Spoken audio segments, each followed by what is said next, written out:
Welcome to step 5.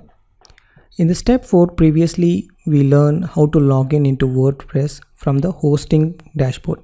That is, you will log in into the HostGator dashboard, and then from there you will log in into your WordPress site, because that kind of login actually uses certificate based authentication. In step 5, you will learn to log in and log out into your WordPress site. Means you will not log in into your HostGator account, but instead you will create a user in the WordPress site, in your actual site, and then you'll use that user to log in and log out into your website. Right? This way you will understand how to create a user, how to change a password, and how to restrict the user or restrict the roles of a user for using your website. Okay, this is an important step because this is part of your administration process. Let's say you are accepting many users to subscribe to your website, then you need to understand this step, how to manage your users and also how to clean up those users when it's not required. Okay, but this step mostly focuses on many areas. How do you log in and log out? How do you create a user? How do you clean up the user? How do you delete a user? And then how do you change the roles of a user? Okay, so let's look into this section.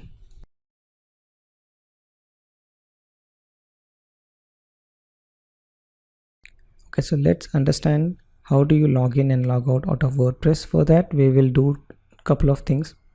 We will change the password, and then we'll create one more user, and we will try to log in with both the users. Okay, so first thing is, how do you figure out what is your user? Definitely it's showing you a hello, welcome, and the username admin, right? You can go to users. Obviously, if you want to know which users has been using your site, like if you have subscribers, then all the subscribers will be shown here. If you have a different set of user roles like editors and also an admin, then all the users are shown here. So click on all users. Obviously admin is the only one that's visible here, and you see it's my email ID here, and the role is administrator. Okay, and I have one post, default post. So let's edit this. The first thing I want to do is I want to change the password. Right, I want to type my first name. This is just a profiling. I still want to display as admin. I'm going to show you how this images appear. I'm going to click the generate password, account management, new password, generate password, and I'm going to change the password.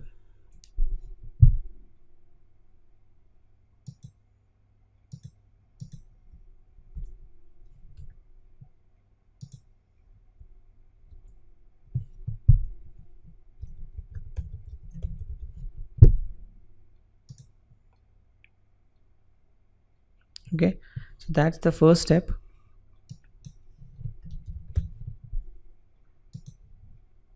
The first step is you have changed the password, right? Let's log out now. Okay, so if you observe it carefully, I'm not logging it from HostGator. You can always log in it from the HostGator because it uses certificate based authentication. It doesn't depend on your user ID and password.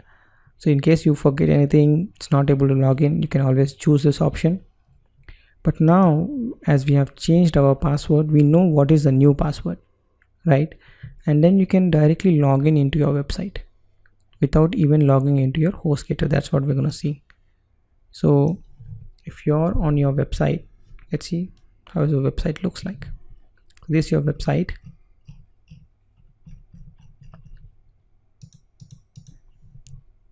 Right, just say login. Okay, and it will take you to the login page. So we know the user ID is admin, and then we have created a new password. Okay, so it's already selected, so not typing it here, and you say login. Okay, so I'm able to log in now, and I'm able to log out now. Go to your profile, click log out. So you're log out now. So login, log out, basically how do you verify that, right? So if you're logging in, there's a black admin bar here showing up all the other options of this site, the admin option of the site. If you are not logged in, then you cannot able to see that.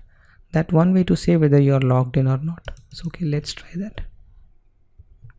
Let's log in again. You can type login, enter user ID and password, login.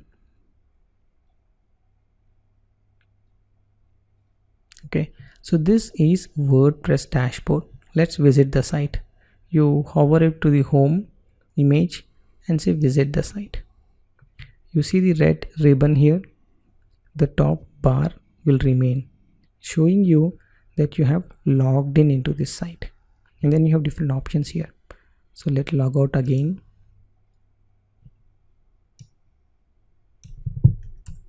Then the bar is not visible. So that bar is a key to understand your login or you're logged out. So I log in again. Okay, so we are in the WordPress dashboard. So you have understood how to log in and log out and how to change password. You can edit my profile, or you can go to users and all users and then edit it from there. You can go to edit profile. It is the same page. You can generate password. Okay, so let's create a user. For that, go under users, add new user. Okay, the username is my ID, Srini. Email is this. My first name, last name, my website.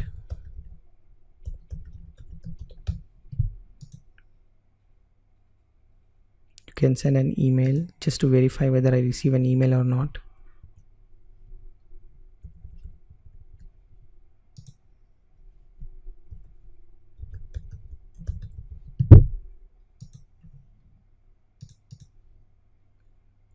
So role is subscriber. I will change it to administrator. I'll add a new user.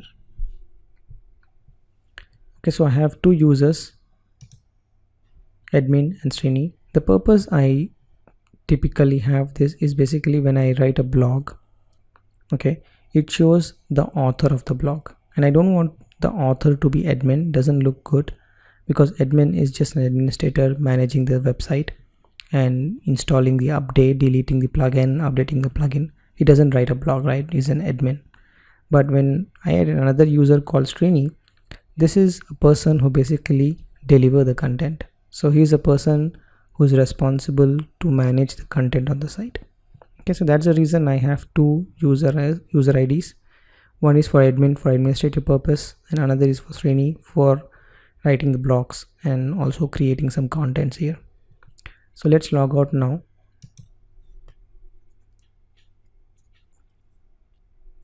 This time I'll log in with the new ID. So I'm able to log in now with my new ID, and you see the name. Let's change this name.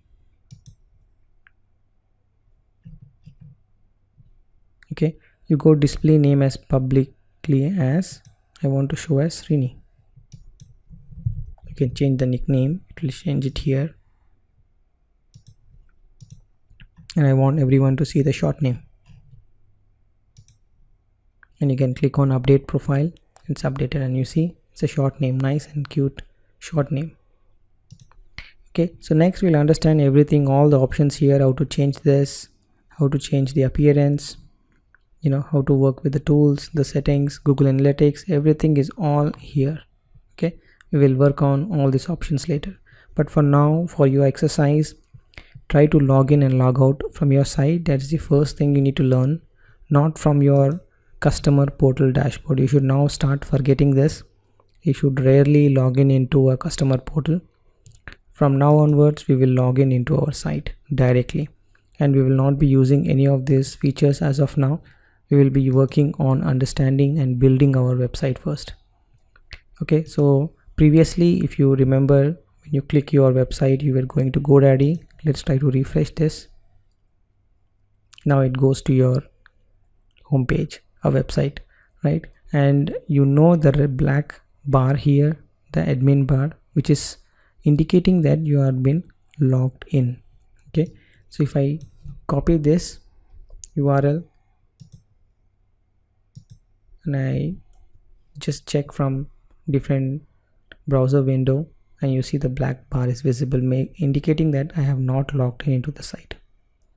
Okay, so the first basic step for you to learn is how do you log in and how do you log out. The second step is how do you create a user and then update his credentials and update his profile. So once you do this, you can go to edit my profile to edit your profile. And how do you create a user? You go to add new and then add the users. How do you see all the users? You can click at all the users, then you can see all the users. So how do you delete the users? You click on the user, you see the various options here, bulk action and delete, and when you say apply, this user will be deleted. Okay, and whatever post or content that you post with that specific user will be visible here. And then you have different roles. So this is the administrator role. Okay, so two things: how do you delete it? Select the user, click delete and apply, it will be deleted. How do you change the role? You select the user, change the role and click on change. As simple as that. So there's roles and then bulk actions. How do you search? You search. If you have too many users here, you typically enter the name and then click on search user. It will basically search the user for you. How do you add a user? You see a button here, click add new, then you can start adding the user here. Okay, and we should receive an email from WordPress just to confirm that the email service is working fine. Okay, so this is coming up from this title. We're going to change all those things and we're going to play around with it, but I want to show you that the email works, right? You even haven't done any configuration on the email, and imagine if you have a dedicated server and you have to do this configuration, it will almost take you a lot of effort to do this. You really have to install the email server first, right? But with the WordPress, you see the ecosystem already pre-available for us. The WordPress has been installed, the cache is been there, and then you have ability to delete and then restart again with just click of a button. Then you have your email service available, you have your FTP service available, which you haven't seen. You will see that later. So you see, so many things has been given us when you do a simple web hosting with a reputed companies like HostGator. And because we selected WordPress, all these options is basically helping us to move faster. The next step is we will organize our site, because there are so many things that's already installed on it. It's an image, pre-image, it has been installed. So we'll try to configure some things, we're going to delete some things, we're going to clean up the site. Okay, and then we'll start fresh from there, and that we're going to do in the next section.